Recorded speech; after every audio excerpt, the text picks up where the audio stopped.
குறைந்த விலை நிறைந்த தரம் தங்கள் தேவைகள் அனைத்தும் ஒரே இடத்தில். ஜெயச்சந்திரன். நடிகர் சத்யராஜின் மகள் திவ்யா சத்யராஜ் முதலமைச்சர் மு க ஸ்டாலின் முன்னிலையில் திமுகவில் இணைந்தார். ஊட்டச்சத்து நிபுணராக உள்ள திவ்யா திராவிட கொள்கைகளால் ஈர்க்கப்பட்டவர்.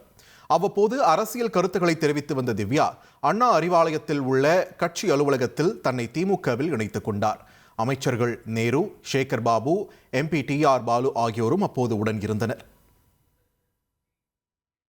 தேர்தலில் போட்டியிடும் நோக்கில் கட்சியில் சேரவில்லை என்றும் தனக்கு என்ன பொறுப்பு கொடுத்தாலும் அதற்கு உண்மையாக இருப்பேன் என்றும் தந்தி தொலைக்காட்சிக்கு அளித்த பிரத்யேக பேட்டியில் திவ்யா சத்யராஜ் தெரிவித்துள்ளார். நான் ஒரு நியூட்ரிஷனிஸ்ட், ஊட்டச்சத்து நிபுணர். ஸோ ஆரோக்கியத்துக்கு ரொம்ப இம்பார்ட்டன்ஸ் கொடுப்பேன். திமுக ஆரோக்கியத்துக்கு மரியாதை தர்ற ஒரு கட்சி. அதற்கு ஒரு உதாரணம் தலைவருடைய காலை உணவு திட்டம். திமுக பெண்களுக்கு மரியாதை தர்ற ஒரு கட்சி. அதற்கு ஒரு உதாரணம் தலைவரோட புதுமை பெண் திட்டம். எல்லாத்தையும் விட எல்லா மதங்களுக்கும் மரியாதை தர ஒரே கட்சி திமுக மட்டும்தான். தேர்தலில் வெல்வதற்காகவோ பதவிக்காகவோ நான் அரசியலுக்கு வரல. மக்கள் பணி செய்யறதுக்காக தான் அரசியலுக்கு வந்திருக்கேன். தலைவர் என்ன பொறுப்பு கொடுக்கிறாரோ அந்த பொறுப்புக்கு உண்மையா இருப்பேன். குறைந்த விலை நிறைந்த தரம் தங்கள் தேவைகள் அனைத்தும் ஒரே இடத்தில். ஜெயச்சந்திரன்.